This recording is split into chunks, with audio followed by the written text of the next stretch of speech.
All right, testing. Okay, well, good morning, everyone, and welcome back to another episode of the Hizzy Hustle. We had quite a fun weekend. Yeah, no real updates yet. We're waiting to kind of see um, how these tariffs all kind of play out, and Trudeau's gonna talk to Trump again sometime this morning or whatever. So hopefully we'll get an update on that one, but for now I think we're just going to kind of rinse our palates a little bit, take a look at some driving forces behind the BC home prices and stuff like that, and switch up topics a little bit, maybe help ease our minds. So anyways, once again, my name is Tyler Heisman. I'm a licensed realtor here in the Okanagan. Please, if you would like to subscribe, hit that notification bell. Really trying to grow the channel. We're going to be doing daily live streams. Going to be testing this out for a good year before we figure out kind of what's our game plan with this. So yeah, a few things going on in the real estate space for a update in BC.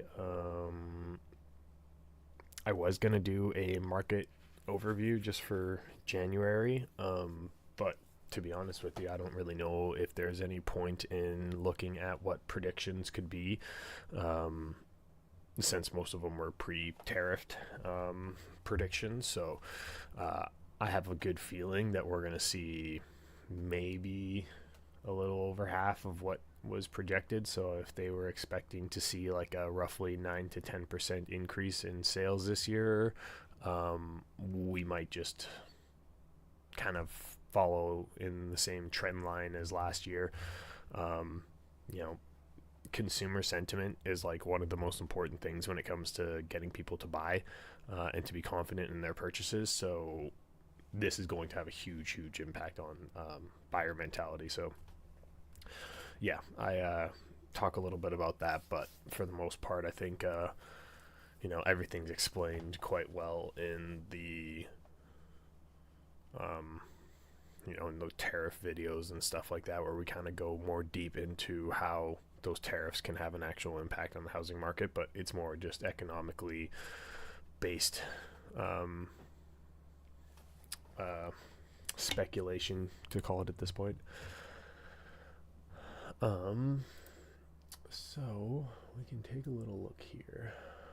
I've got too much going on here, but pulled up this article from mortgagesandbox.com, and they have a breakdown here of five forces driving home prices.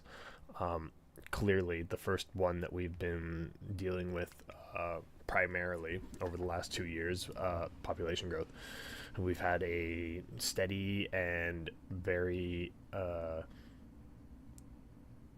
high amount of population growth, more than we've ever had in our country, during a time where affordability is at a low or at a high. So, those two together definitely don't help. So pricing going up, savings are going down because Canadians have left money, and financing is becoming harder to get. So that's definitely having an impact on pricing. And then the government and all the stuff that they end up doing, property transfer taxes, capital gains taxes, speculation taxes, all these types of things, social housing programs, those all put an inflationary type of impact on our economy, right? So unfortunately, that all has a good amount of impact as well. And then we have the non-core demand, so foreign capital, domestic investors, speculative flippers, dark money, and recreational owners.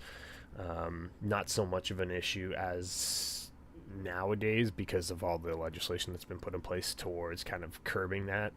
Foreign home buyers ban, flipping taxes, speculation taxes, etc. Supply is just, once again, similar to population growth, probably the biggest issue, where we're making less than what we are needing. So yeah, big issues when it comes to our supply chain. So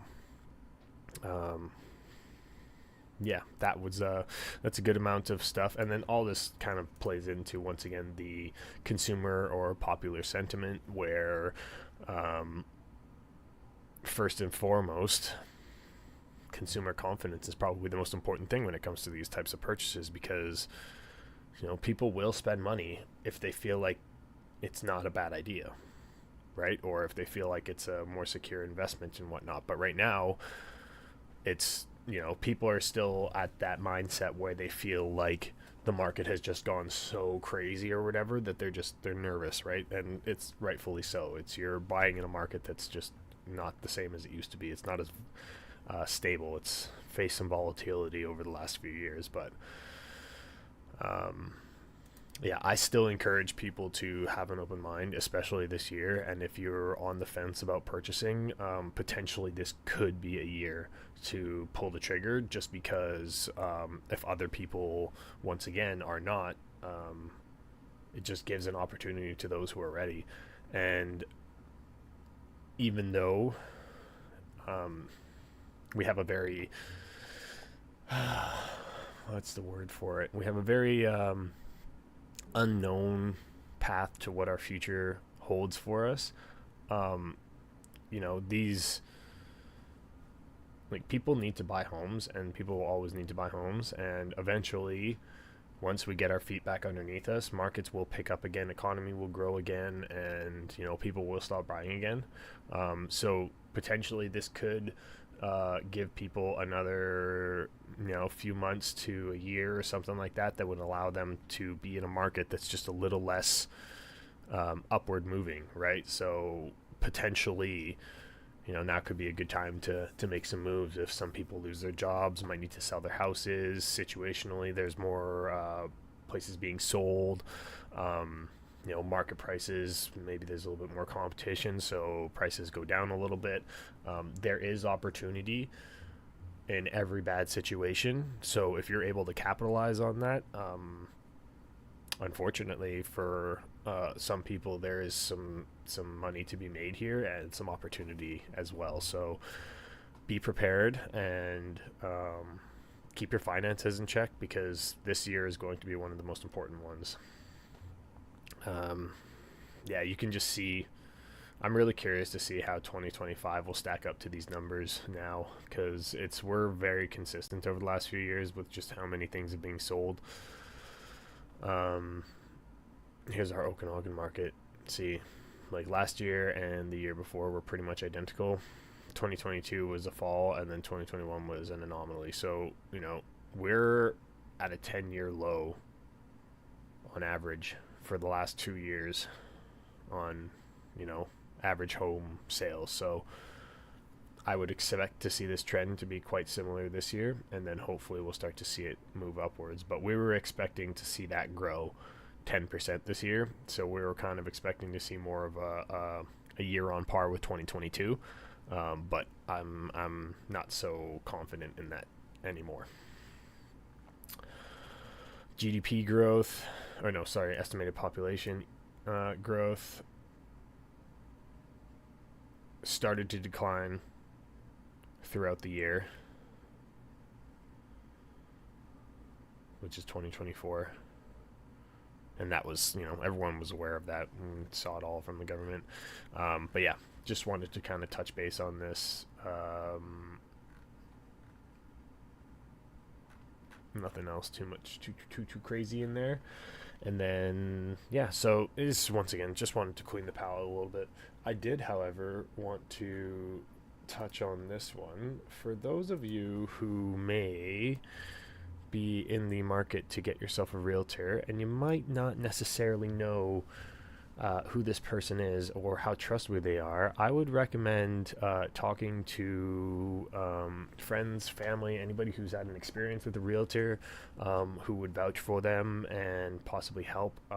Definitely look up reviews, because this guy here in, I believe, Surrey, this just happened a few days ago. A BC realtor was ordered to pay more than $285,000 to his former neighbors after using their money that they thought were being invested with him to instead purchase a house for him.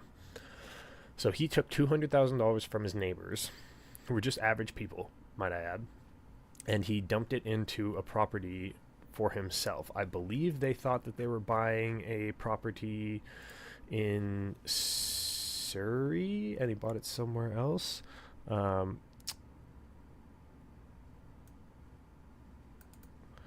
So he was. The decision indicates that Chan told the Rahils, the realtor told the clients that their funds would serve as investments in a pair of condos, one in Surrey and one in Kelowna. The idea that Chan would purchase the properties himself, then assign the sales contracts to the other buyers at a higher price, which he would use to pay back the Rahils' investment plus substantial profits. Unfortunately, these people. They just got swindled, and it's a really unfortunate situation. But the guy had been investing in this for quite some time as he met them back in 2018. But yeah, it's crazy. You don't see stuff like this happening very often, and it's an absolute. I feel terrible for these people, but they're obviously getting their money back plus interest, which is great. I believe they're getting like $45,000 on top of what they lost. So they are getting something back. They were rewarded however much their initial investments plus extra on top, and then punitive damages on top of that. So yeah, crazy situation. And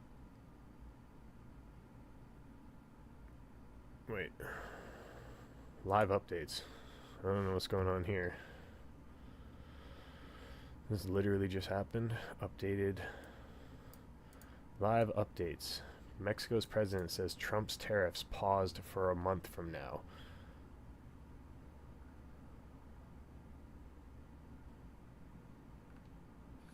Yes. So you talk about stopping signing deals with U.S. Companies unless they're like, how big is that really? That's a good question, Jacques. We don't have the dollar figures for what's on the dollars. I'm not too sure. When's it going saying? They are pausing tariffs for a month now.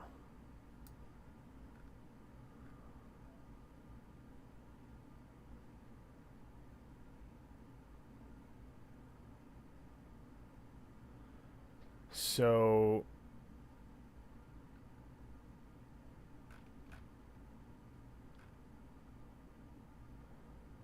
we're still getting hit with tariffs, but they paused it on Mexico. Oh gosh, I don't even know what's going on. This is the worst part about trying to figure this stuff out in the mornings and live. I'm waiting to see confirmation hearing. Ooh, RFK and Tulsi Gabbard. Now, I don't know if any of you guys know much about what's going on in the U.S. I personally love Tulsi Gabbard. I think she's awesome, but I don't really know exactly what's going on down there. RFK, people are a little iffy on him still. I'm a little iffy on him, but it doesn't really concern me too much. I just want to know if there's anything on these tariffs, but I don't think there is. So, anyways, this dude got a big slap on the wrist. Challenge your realtor. Make sure that they're working for you. But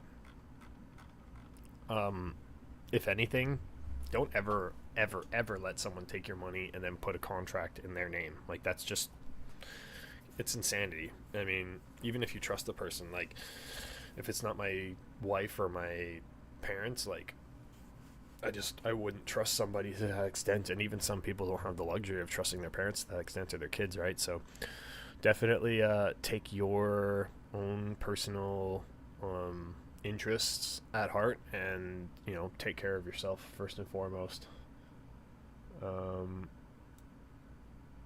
That's all I really got for today. I'll pick back up later at some point if we hear more about kind of Trudy and Trump's little conversation there. But to hear that the pause tariffs are happening for Mexico, I mean, obviously something happened. And if Canada's a lot better off, well, I mean, I really don't understand this mentality, because China and Mexico are the fentanyl traffickers, and then all the illegal immigrants, for the most part, are coming from the southern border, not the Canadian border, what can Canada do? We're not even subsidized to the point to the same amount as the Mexico is, and then we also provide them with a lot of really, really, really, really important goods for their economy. So I don't get it. I don't get it. Try to wrap your head around it, and it just won't work. So it is what it is. But anyways, I'm sure you guys are sick and tired of hearing my voice from now. So I guess we'll keep in touch, and if anything happens, we'll see you soon. So thanks for tuning in. For any of those who do, please remember to hit that notification bell, subscribe, like, comment on the channel. It really helps grow, and we'll be here pretty much every day at some point. So take care and save your money.